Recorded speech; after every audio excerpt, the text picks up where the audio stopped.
This is the Lean Construction Blogs Podcast, a podcast dedicated to stories, case studies, and lessons learned of applying lean construction from around the world. Join Dick Beyer as he interviews industry leaders, lean construction practitioners, and subject matter experts to help you improve the build environment in general and your design and construction projects in particular, advance your lean journey, and bring your continuous improvement efforts to the next level. Let's get started.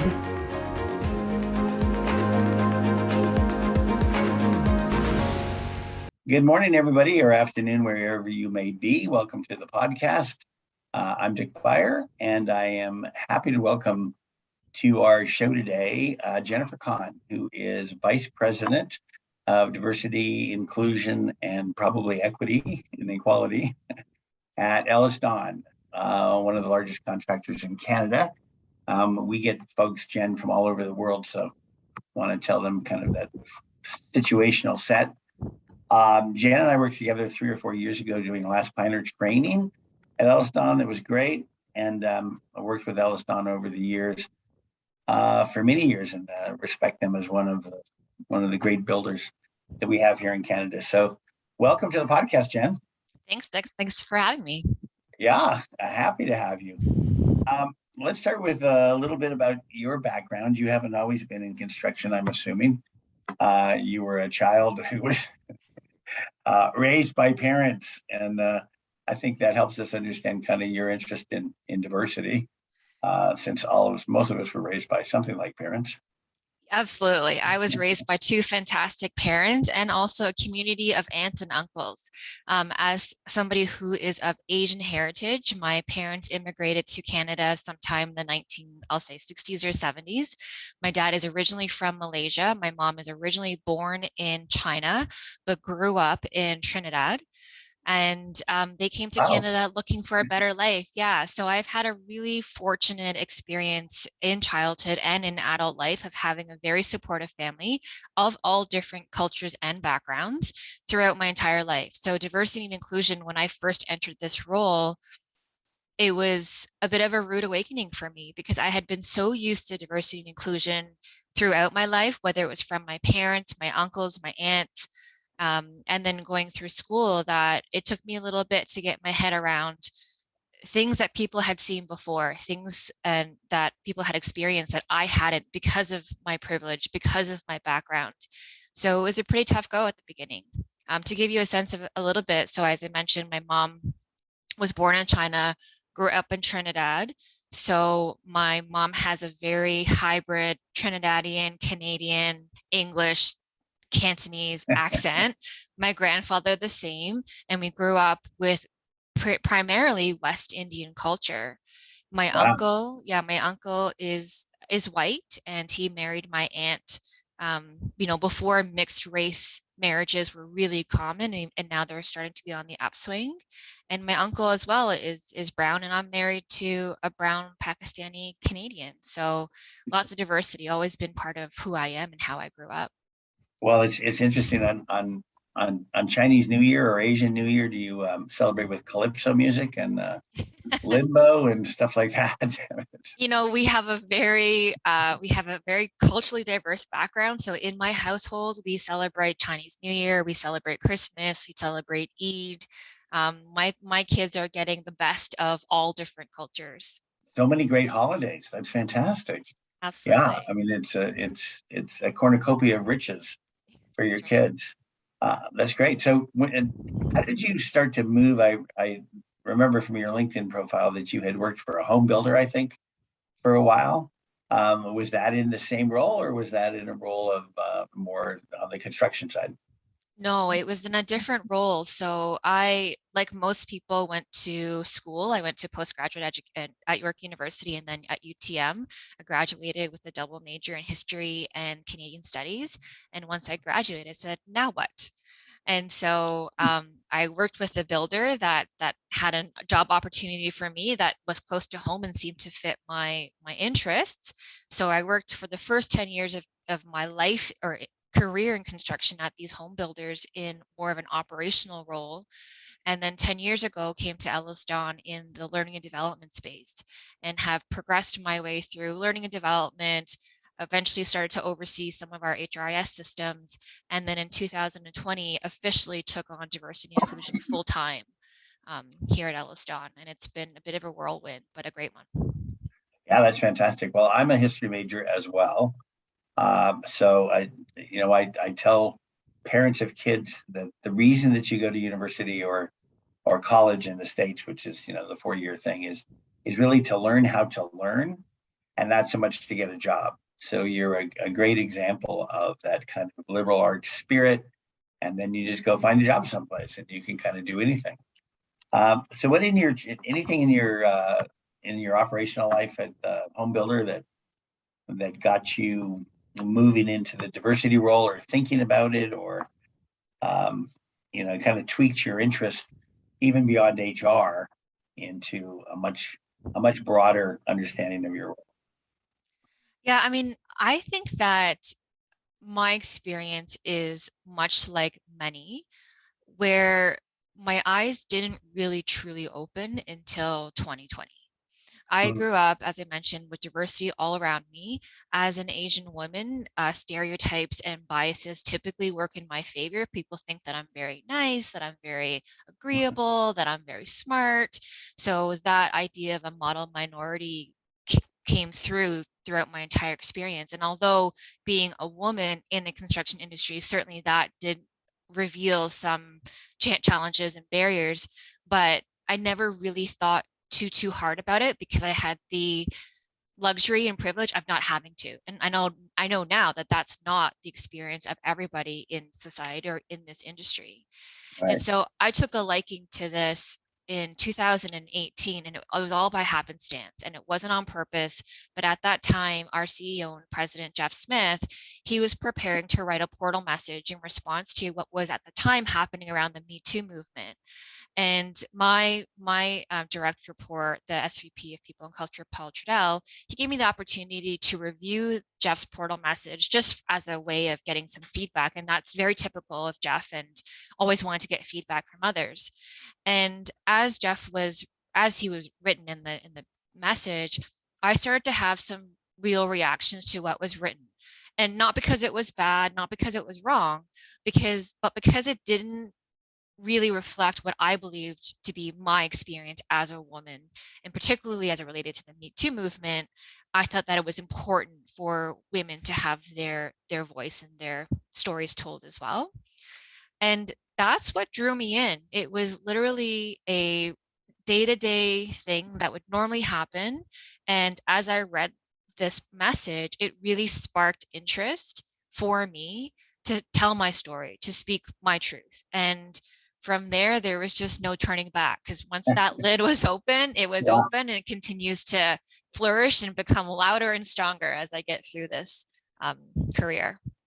Yeah, well, that's fantastic. I mean, that obviously, as a white Anglo-Saxon Protestant male, it fits into all of those, categories of white wasps and that Northern European forest dweller and all of that privilege. I would wake up in the morning and I would worry about having a pimple, as opposed to seeing a face that other people would react to in a much different way.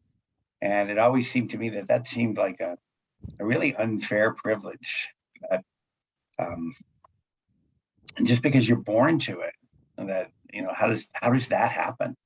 And I almost think I feel that in some ways the same way about the whole issue of women in construction. It's almost like it seems disrespectful to even ask the question about, well, what's the role of women in construction? Because what isn't the role of women in construction and women in the world? And not just women, but like you said, visible minorities and all the resources that we have working for us.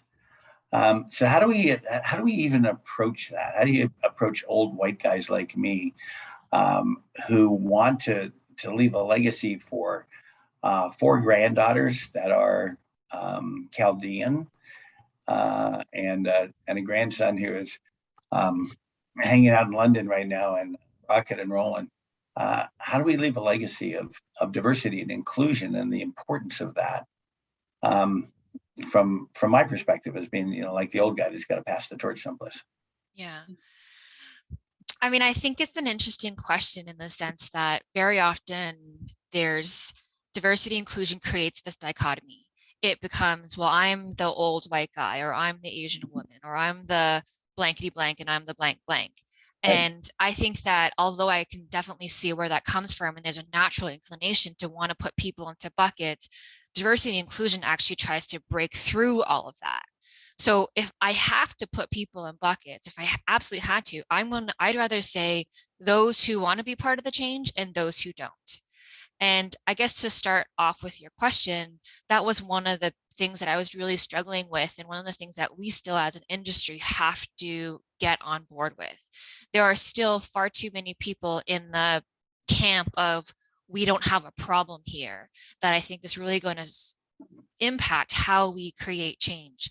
In the very early days of me in this role, and as I was talking to people from all different walks of life, different industries, different parts of the industry, I very much heard the sentiment of, we don't have racism here. Canada is a melting pot of diversity and inclusion. And so we don't have that here. And that is a problem that you're only seeing in the United States, particularly at that time in 2020, when the United States had a very big spotlight put on them around diversity and inclusion and equity, particularly around the murder of George Floyd.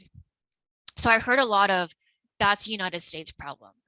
I heard folks in the industry from different coast to coast say, no, no, no, that is a big city problem. We don't have that in rural this province, or we don't have that in my city here. That's a Toronto thing. That's a Vancouver thing, not here in Canada.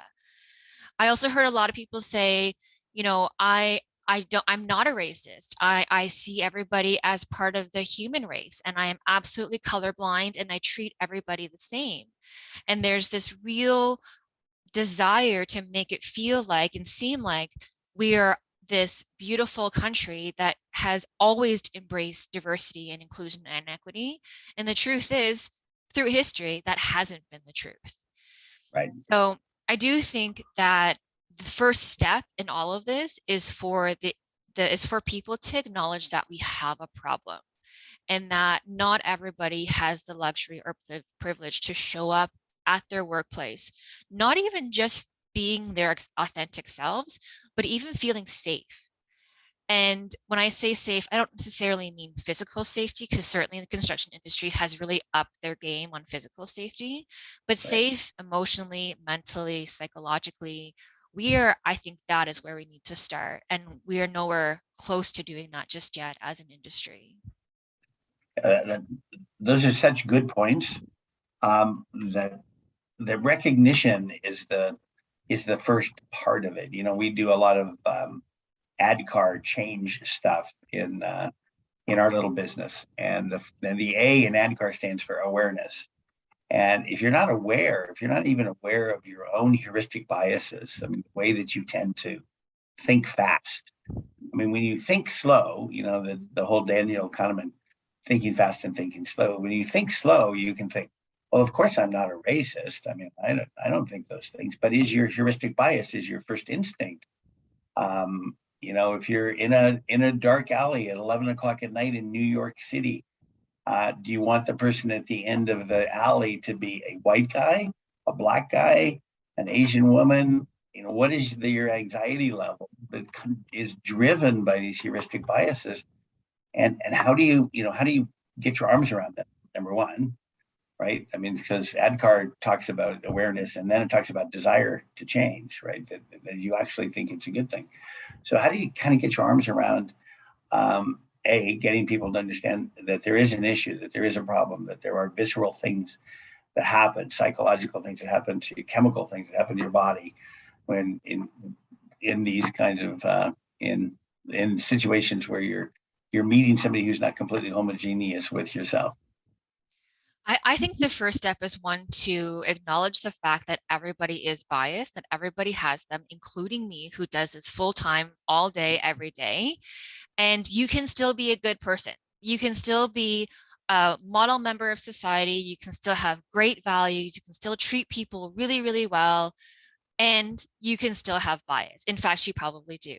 And so one of the things that I like to use as a bit of a barometer, or at least as a starting point, is to take the Harvard Implicit Association test.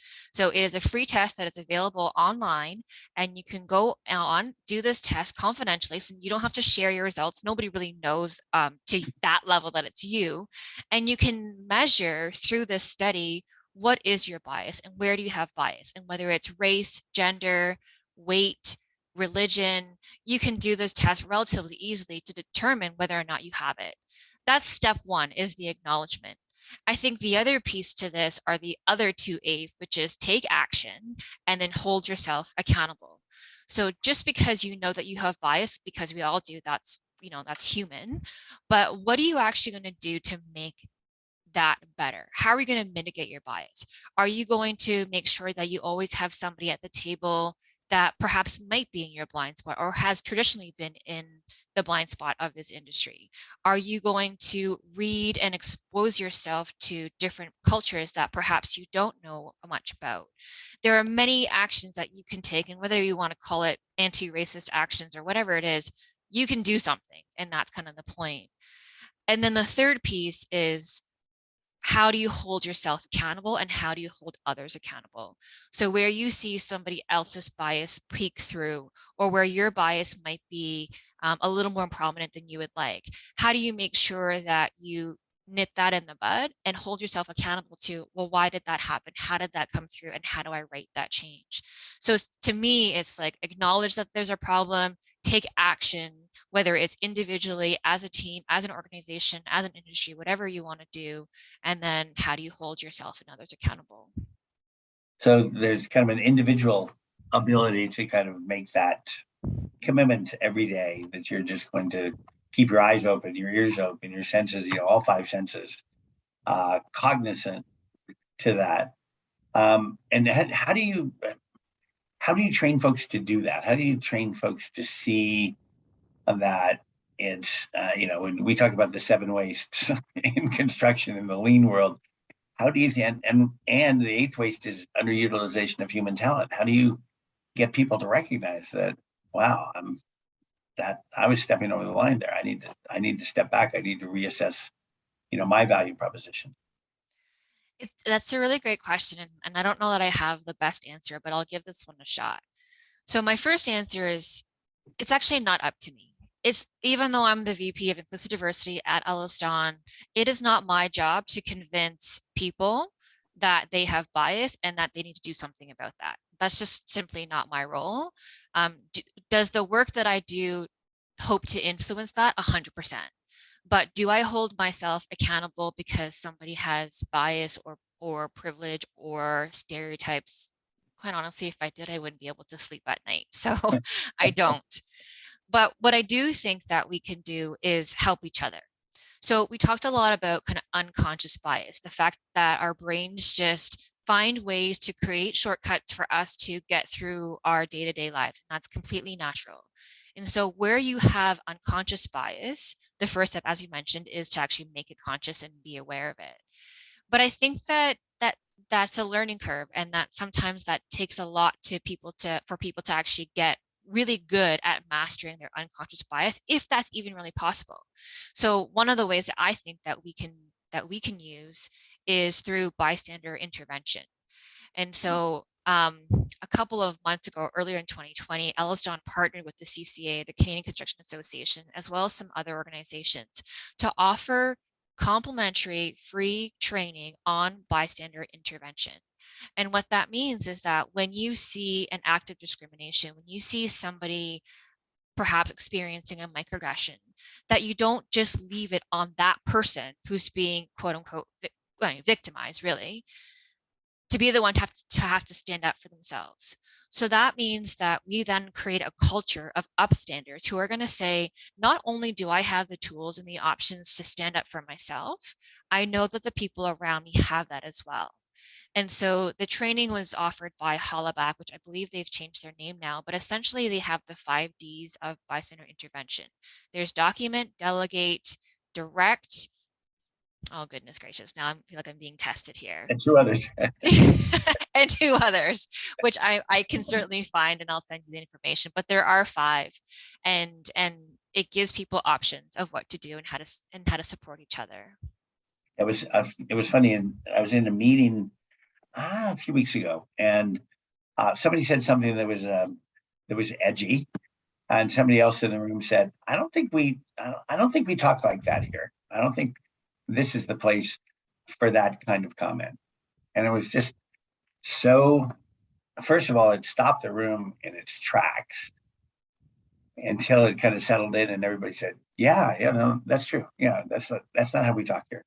This is a place for respect and not a place for degradation. And I can't remember what the comment was, but it was interesting. I was also in a values workshop where we were working on a new building for one of our clients who's building something, and we like to say, there's some subjective things that the building is meant to say. So when you walk around the corner and you look at the building and you go, oh, wow, that's cool. It's got some je ne sais quoi about it. We're trying to kind of define that. And the guy who was really the head of this program that we were working with said, one of the things that we sit here, we talk about all these values, but I look around the room and it's pretty Eurocentric. And I'm wondering if we should be getting a larger audience of stakeholders, because if we're committed to truth and reconciliation, which I think is really one of the great things that Canada has done. Whether they've done it well or not is a whole different question. But the idea that you put a stake in the ground and you say truth and reconciliation around Indigenous folks, at least that begins a conversation, and it gets this guy to say, well, don't you think we're a little Eurocentric here, and maybe we should broaden our stakeholders. So these things are coming up in meetings, and I just wonder how you encourage folks to go, yeah, rah, that's right. Yeah, that's a great point. And so just to step back, the 5 Ds, because I wouldn't be able to sleep at night, is direct, delegate, delay, distract, and document. So the example that you just gave is an example of somebody who directly said in that moment, hey, we don't talk like that here. And that's fantastic. And that will set the tone for all of your future meetings. In regards to the Eurocentricness of our industry and our design, it depends on which way you want to go. I'm now actually exploring with a colleague, would buildings, architecture, what have you, look or function differently if it was designed, built, planned by a diverse set of people? And the honest answer is the jury's still out on it. There are some people who feel like, no, it doesn't matter who plans it or who designs it architecturally, city building wise, it remain the same, likely because there are some rigid rules around how we design, how we build, and that is what it is. Well, and there's some impacts to the commercial model of jamming as much stuff into a commercial space as possible. There's all kinds of biases in the built environment. Yeah, absolutely. So the fact that there's a diverse set of people at the table, would that change the outcome? Not if those variables are so rigid that it can't. But that being said, there is value in diversity. And I'm not going to go into the research. There's much smarter people who can tell you what the business proposition is for diversity. But Dick, if I think back to how we first met around Last Planner, and it was the idea of creating this workshop about Last Planner and how to effectively collaborate on site when planning this project. Last Planner is all about communication and collaboration. You've got to bring everybody to the boards with their sticky notes, or whatever it is, who has an experience, who has technical expertise that says, I know something about that. And you've got to bring them all up to that table, and they all have to feel open and willing to share. Diversity inclusion is the same thing. Could you imagine if the plumbers one day just said, you know what, I'm not going to do the boards today, or you know what, I don't want to do this today? It wouldn't work. And the reality is, though, with diversity and inclusion, those who are underrepresented, regardless of how good or technically experienced they are, not everybody has the safety or feels welcome enough to say, hey, I see a problem with that. Or I see this coming down the road. What about this? Or even better, I have a solution. Because our industry still very much is dominated by one particular group, and that puts everybody else on the outside. So yeah, and it's not only dominated by one particular group, it's dominated by one particular personality type, right? That is kind of get her done, right? It's, it's the roundup, and that whole somebody's got to be in charge, that command and control, and I know better, which like you say in the research, we know that that's just not true. That actually everybody collectively knows better than one person, and yet there is something about the hero syndrome in our culture that somebody's got to be that hero, which is why I think we teach a lot of servant leadership, which is empower the people with the knowledge. And yet, even when you have a sticky and you're creating your sticky and you're putting it on the board, it does take some courage to make a political act in public of a commitment that you're making with your peers who are going to count on that commitment being satisfied. So I think that may actually be a really good metaphor for what we're trying to do. I mean, when we talk about empowering people, it's not just sending out a memo that people are empowered, right? It's giving them the ability, the courage, and the support to step up and make a commitment in front of a group of their peers that says, yeah, this is what I'm going to do, and this is why it needs to be done this way. yeah, absolutely. And I think the magic happens though when all those stickies are on the board and everyone gets to step back and say, wait a minute, I see where we can shave off a day or two. Right. And I think that's where diversity and inclusion typically stops, because those who are underrepresented, I mean, this is not for everyone. Everyone certainly are unique and different. But I would say for the majority of folks who are underrepresented, there's that hesitation to go out on that limb and to take that risk to say, I think I see a better way, because they might be wrong. They might be judged for being wrong more harshly than their counterparts. So again, that's not everybody's reality, but for those who are underrepresented, who perhaps have different and or more challenges than others, those are all barriers that I think we have to overcome, but it's not going to happen in a day. No, it's not. But it's funny as we extend this metaphor out. If you think about it, the alignment of interests that's represented on that board it does encourage somebody to step forward and say, well, it might be better for me to start on Tuesday, but I can see that you have a longer line of work. And so what if I start on Wednesday? What if I step out of the way and allow you to move forward? Because that's better for the project. And that whole visual, it's just hard that we can't do that for like the entire country. It's like, so here's all these people, here's all these resources. We need all these resources. Let's put some stickies on the board and show you that we're better off with these resources that we have, and we're better off empowering them and taking advantage of everybody's contribution and what they can bring to the table. Absolutely. You talked a little bit about servant leadership and the idea of, Last Planner wanting to have a system to make it better for the project. And I think that's all well and good. And I think that makes perfect sense.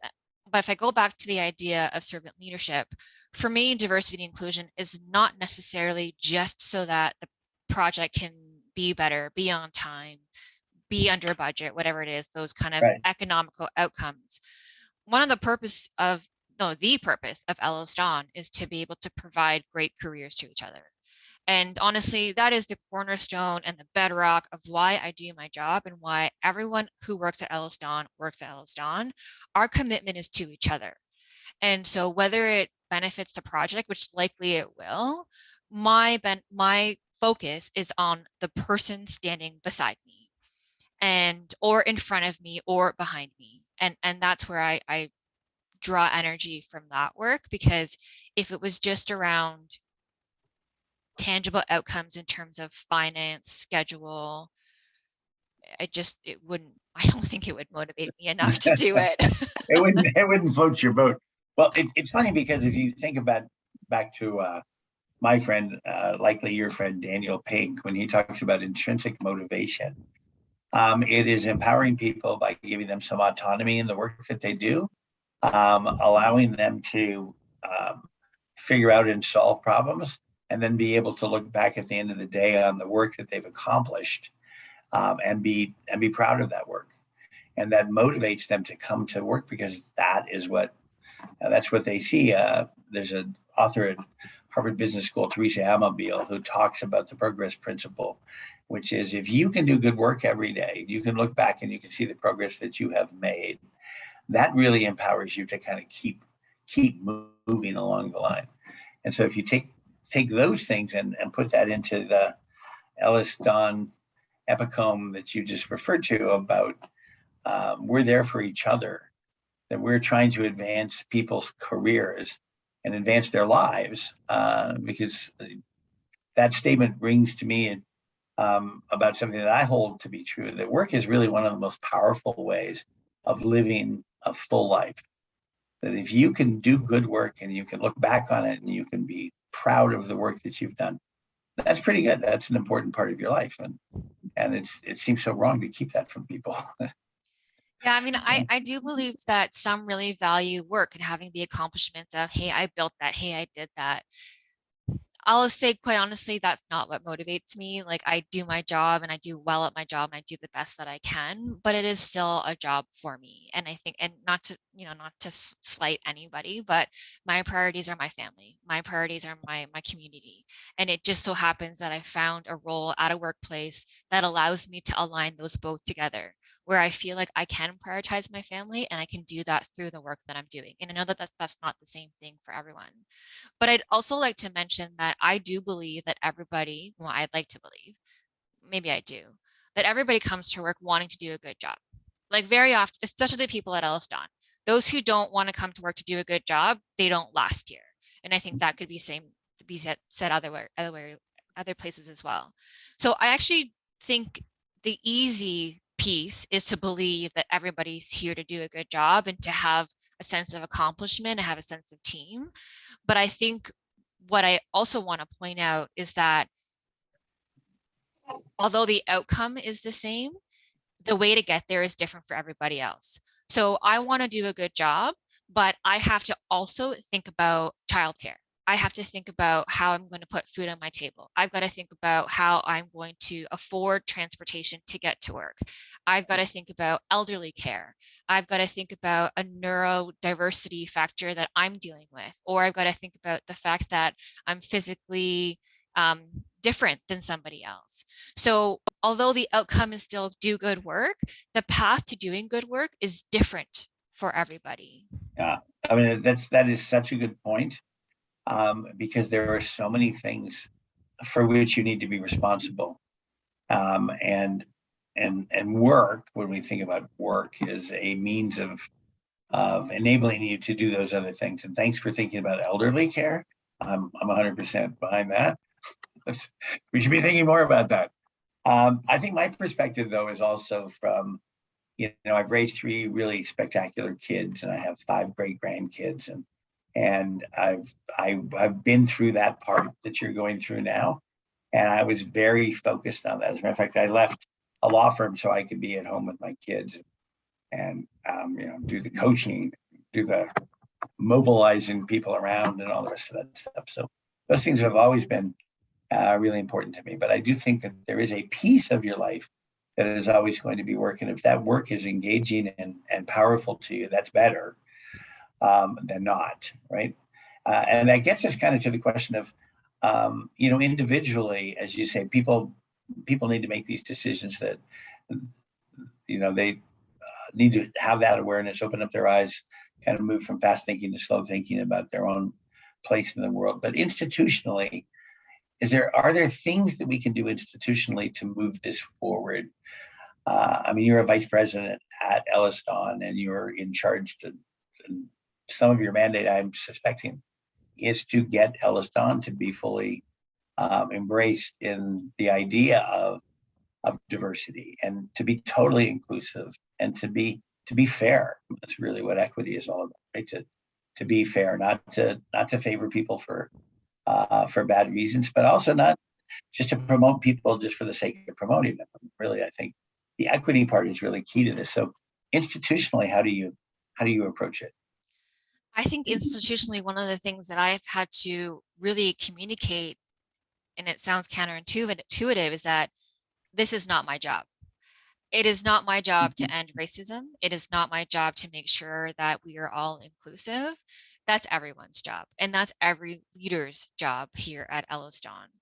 And so that's one of the biggest thing is that, very similar to safety, where when the safety culture was changing, people felt like, okay, well, now we have a safety coordinator, we have a safety manager on our job site, they're going to take care of safety.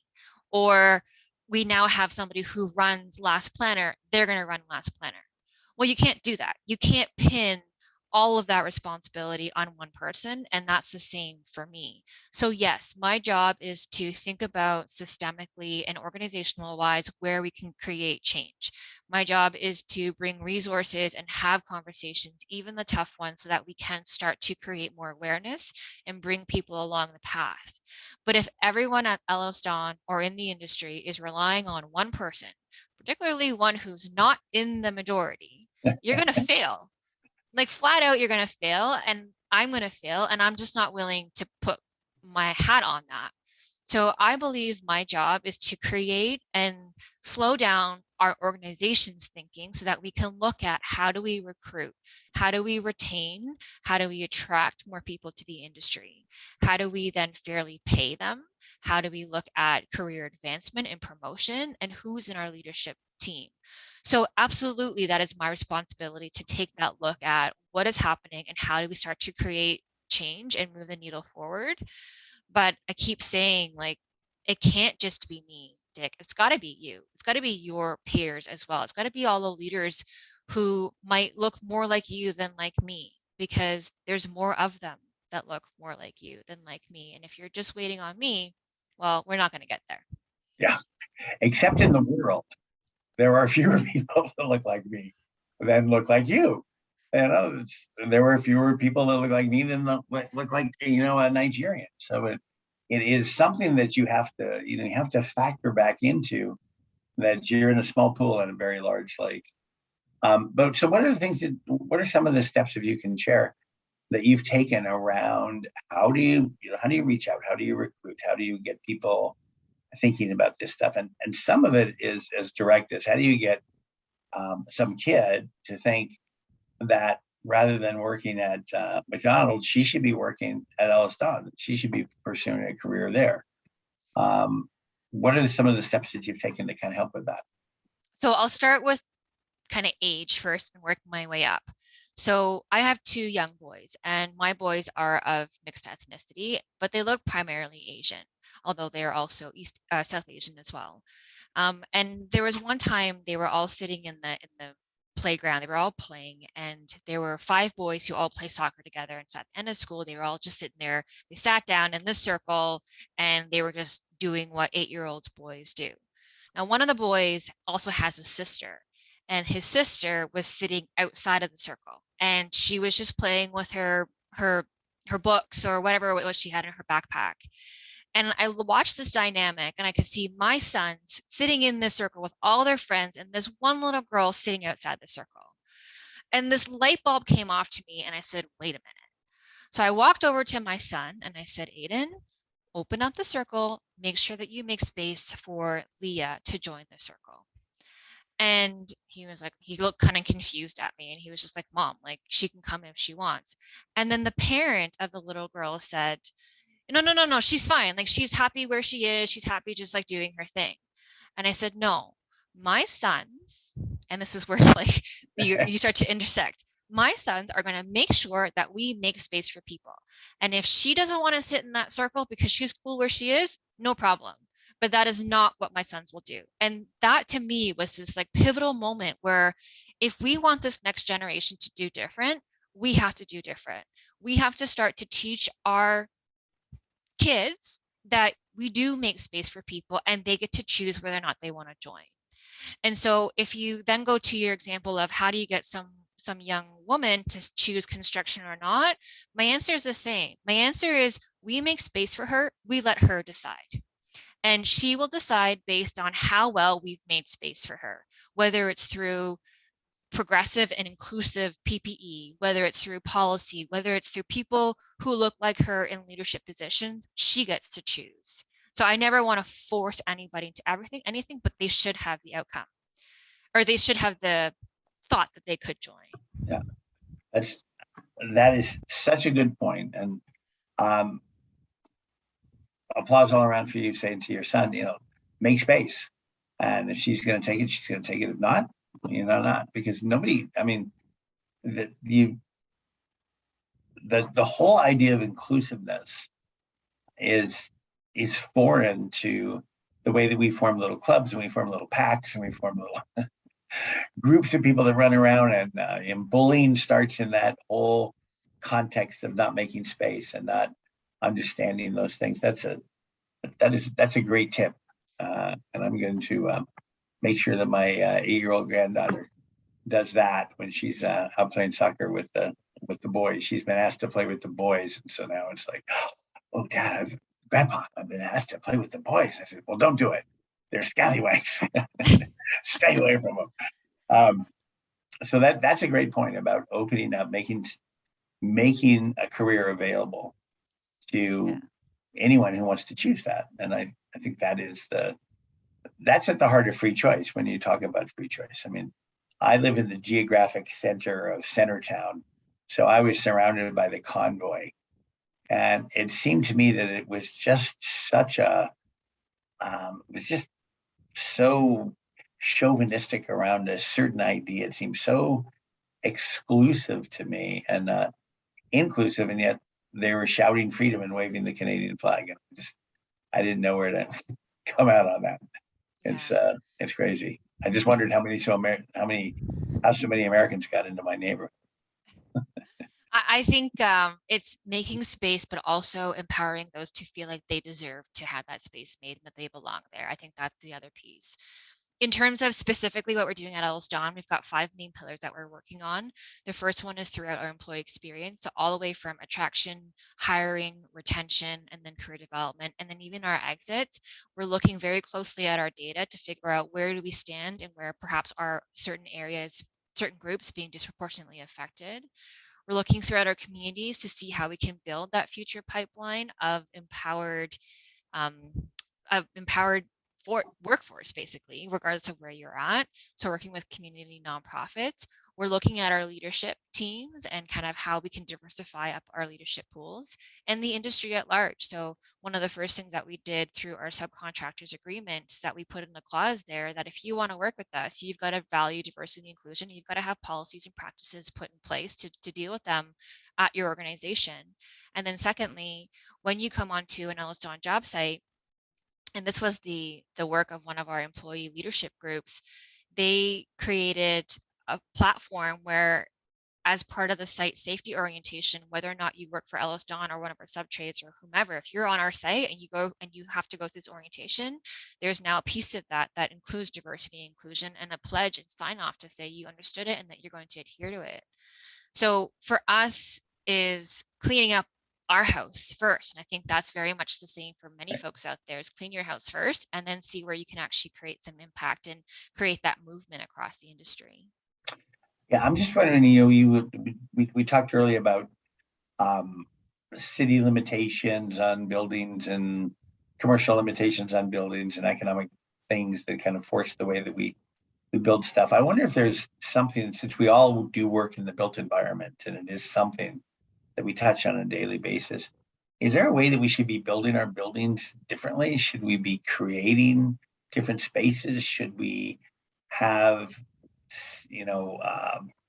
cooperative governmental reviews that are not just about what the curtain wall looks like and how tall the building is, but that begin to include some of these things that are not, in the commercial model? I mean, we've certainly done that with trying to change the way that we use and find energy. We've done things that have been economically non-sustainable early, and then suddenly we found out ways to do it so that we can do it, more economically. are there ways that we should be influencing the way that we build the built environment so that we are open more? We're making space. I think I'm going to take that away from this conversation, that we need to make space for people. I think that I don't know whether or not the buildings would look different or if they would function differently. I think maybe they would if we gave it a shot. I'm not great with a whole bunch of details, but there is a TED talk out there, and I think it's called How Architecture Can Heal. And the speaker gives this example of hospitals that are designed with patients in mind, and how you, instead of walking through the hospital, you kind of walk around the hospital, and it's better for patient care, and people actually get healthier that way. And throughout this TED talk, he also talks about how when they were building, they had local contractors come in to be part of that building, and how they deal with soil removal and kind of placement. There's this whole idea of community and locality around the structure and how it's designed. So I believe the TED Talk is How Architecture Can Heal. There's also examples in Toronto where Indigenous communities and architects are part of the building of Indigenous kind of spaces, and how that changes from individual rooms or meeting rooms to grand halls that give us a sense of collaboration, and how you can really honor the earth and the resources that our land gives us. So I do see in my limited purview some examples, or have heard of them, of where people can bring in their own experiences and create a place that is different than what we currently see, but we don't have enough of them just yet. And what I don't know is whether or not they're going to be able to be created into the mainstream, and how that will change. But I do think that there's an appetite for it, much like there is for us to be more sustainable in how we conserve and create energy. I think it's the same for people. People want a space that recognizes where they come from, and whether they're cultural enclaves in the city of Toronto or in urban areas. That's a great start. But how do we then protect those cultural enclaves so that they do last the test of time and they are a destination point for people? And what's interesting to me in the work that I've been doing is that how little attention the built environment gets. I mean, it gets some attention as an energy consumer. It gets some attention for, low cost housing or the cost of housing. But there never seems to be a broad national conversation about how buildings can actually change the way our communities work, and change the way that we, your example of healthcare. There's an example of a courthouse that I think was built on an Indigenous reserve. But anyways, it was heavily influenced by an Indigenous tribal council. And the courtroom was not a bench and a jury and all that kind of English stuff. It was a big round table. And it was a place where conversation happened about, what happened, what was good, what was bad, whatever. So it changes the way that you think about trial work and how we hold people responsible for the things that they need to be responsible for. And it seems to me that we're missing a great opportunity by not rethinking almost everything in the built environment. Having a bunch of glass condos, there must be 150 of the very same building with a little tweak in downtown Toronto that are, occupied by the people that have capital to invest in those things. Thinking differently about the concentration of capital and thinking about how you influence the built environment might be a really great place to start. Yeah, absolutely. I mean, if you think about green space as an example, in kind of suburbia where there's a bit more space, a park is just basically a patch of grass with the play structure in the middle. But for those in more dense areas, there isn't that same large patch of grass with the play structure in the middle. So how do you start to design those green spaces or those shared spaces to actually promote community? And there is collaboration. It's not just like one park bench 100 feet from each other. Like, how do we actually use those spaces in a way that represents and values culture? And in some cultures where it is about sitting on a park bench and collaborating with your friends and just hanging out, and that not be loitering, but just hanging out with people that you want to hang out with. So Not getting arrested for hanging out. Yeah. right. I mean, I think there's certainly an opportunity for the industry to rethink how we build and plan and how we design. I'm not the person to say how to do that, but I think a start would be to bring more voices to the table. And I think that's a good place to start. Yeah, I think the expansive stakeholder. I grew up in Denver, Colorado, and there was a park every 7 or 8 blocks in that city. And it was just kind of an ethic that that's how the city is going to be developed. And it doesn't matter whether those areas have turned into ghettos or what's happened to them over the years. There's a park every 7 blocks. So there is that ability to do that. And I think we've lost that sense of designing our cities and how people, operate in them, because we're so crunched all the time. And there's so much, of this equity versus equity. So equity in terms of fairness versus equity in terms of bonds and capital investment. Yeah. And how do we make those spaces, if again we use that same example, accessible for everyone? So whether it's accessibility for those who have physical impairments, whether it's accessibility for, let's say, women. So one of the examples that I like to use is that we have lots of trails where I'm at, and my husband will run the trails no matter what time of day, and he feels perfectly safe. I won't even walk the trail by myself during the daylight because I don't feel safe in it. Right. And so how do we start to consider those types of situations? And I don't have the solutions for them, but how do we consider them so that anybody from all walks of life feel like that space is designed with them in mind as well? Well, and maybe that's another key takeaway from this. So one was make a place for people, make a safe place for people. Maybe safety is the start of all of this. Just let people feel safe in how they're interacting with wherever it happens to be, and they have the opportunity to interact safely, so they don't fear for, I mean, there's no reason you shouldn't be able to just go run those trails. That's just so appalling, right? But that's so there was one thing that you said on you were with the panel, and I was, a fly on the wall, and you guys were talking about PPE, and you just talked about progressive PPE. So I think it'd be really interesting to recount that conversation here, because it was something I went, really? Wow, I thought all you needed to do is make a hat pink, and it's just fine. And apparently that's not quite, thinking about the user experience. Yeah, I mean, I think you're using the whole pink hat and pink vest facetiously. So that's probably the worst thing that you can do when you're talking about inclusion.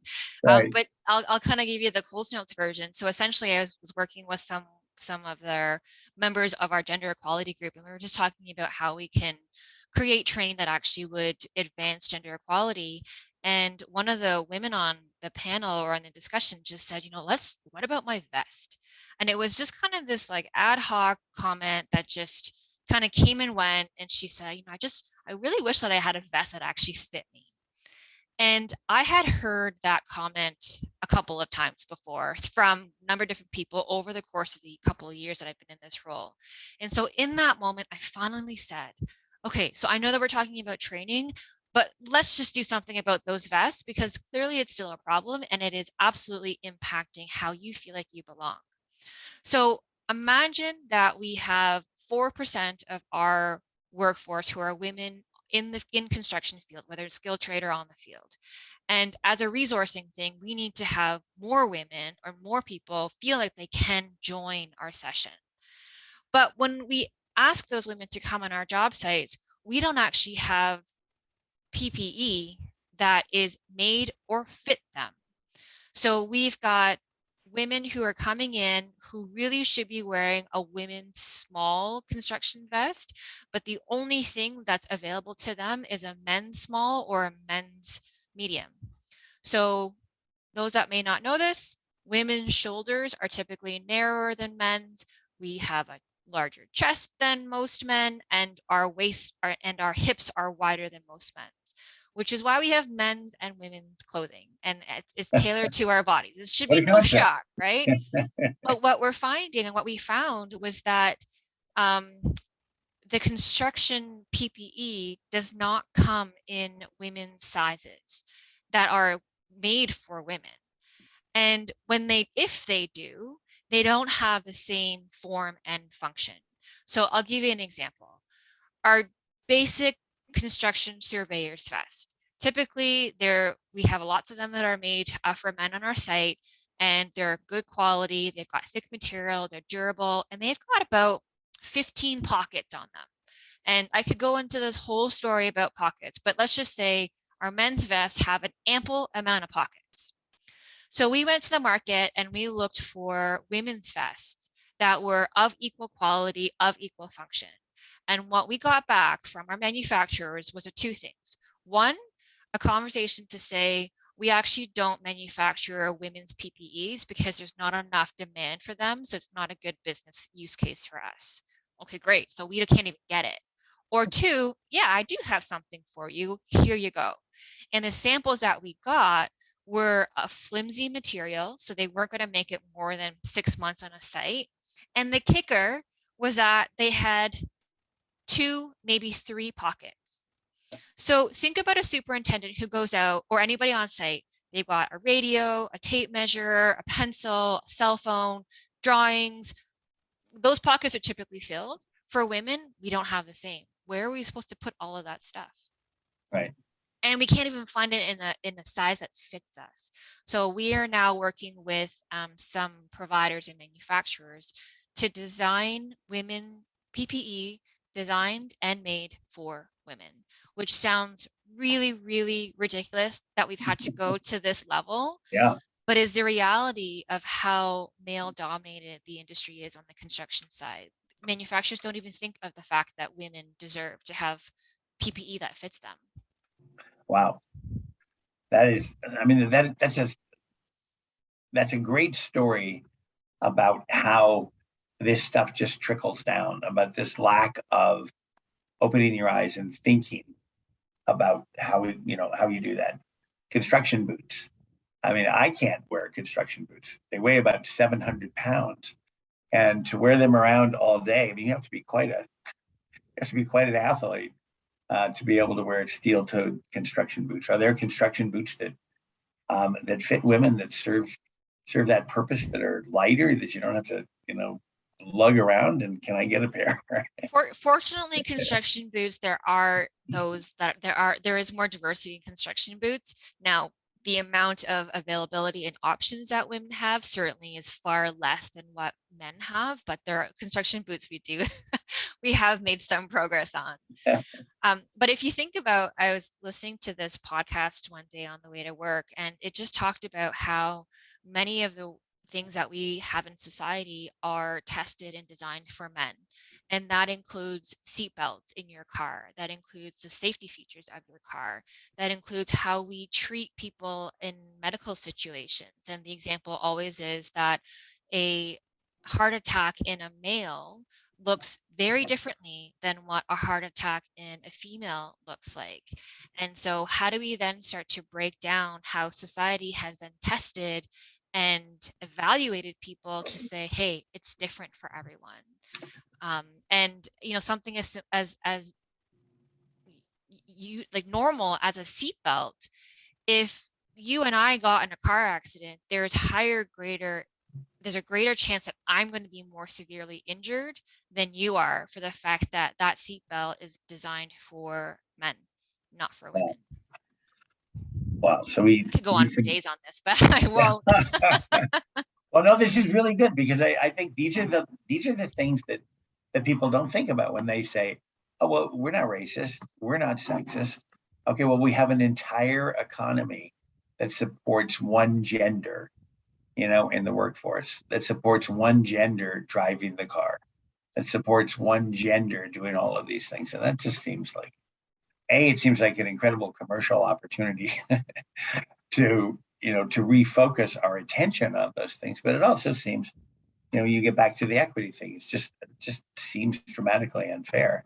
And we know, cardiac arrests and cardiovascular diseases in women are, the number one or number two killer out there. And people are just now kind of getting aware of that these things happen differently in different folks. And I think one of the really wonderful things about COVID, it seems wonderful to me in terms of statistics, but we have looked at communities of color and diversity of how COVID struck people, and different variants strike different ethnic populations differently. And it should really open our eyes to our whole approach to healthcare, that it has to be much more holistic and much more forgiving and more concentrated on what are those specific genomic things that make people different.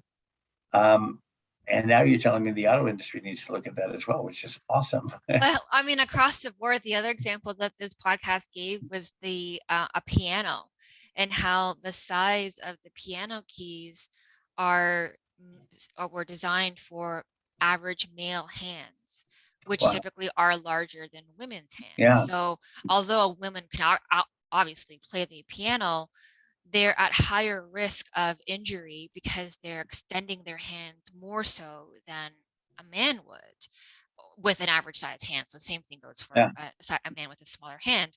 So again, there's just the point of when people ask me about how do we end racism, how do we solve discrimination, well, you got to dig deep and you got to look at how everything is made in your organization and the industry, and how you rethink and rechange all of that when necessary. And that's why I keep saying, it's not on me. It's not my job. It can't be my job. Right. We got to think about everything, and that will take everyone, and it will take time. That's fantastic. Well, this has been terrific. You really opened my eyes, which I was hoping you would do, and I was confident that you would do, and that's been terrific.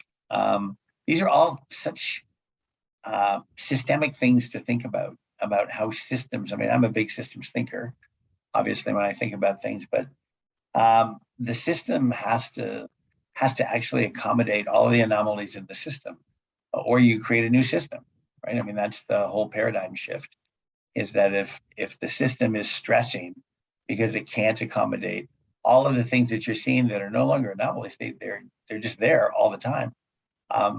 We should be fixing that system, and there's a lot of these systems that we should be working on. Absolutely, and you don't try to. I'm not a proponent of break the system. I'm a proponent of change the system, because at the same time, the system has to keep running. And so my advice to people is start with one thing, make the next right decision, and work on that. How about scissors? Scissors? Yeah. Predominantly made for right-handed people, right? Yeah, they seem to be predominantly made for right-handed women, because I put my hands in there, they're always tiny. So I don't know. Well, this has been so good. Thank you for taking the time. And I'm sure all the podcasters out there, everybody's doing a podcast these days. It makes me kind of crazy. Yeah. I just wish there were only 3, but what are you going to do? But thanks for taking the time, and good luck with your work. And let me know and let us, now that I'm a vice president at a big company, let us know the kinds of things that we could collaborate on as part of the built environment, just, outside of CMs, and what can we do with trades, what can we do with, project management types and owners and all the rest of that stuff. There's got to be a world of things we could work together on. Absolutely. Thank you for that. Thank you for having me today. Thanks, Jen. Thank you for tuning in to the Lean Construction Blogs podcast. If you've enjoyed this episode, please help us spread the word by sharing, subscribing, or leaving a review on your preferred podcast listening platform. Remember to join us next time as we continue to lower the barriers to applying lean construction and help take your lean journey to the next level. And don't forget to visit the Lean Construction blog to stay up to date on our latest podcast episodes, weekly blog posts, monthly webinars, and upcoming conferences. We hope to see you on the next episode.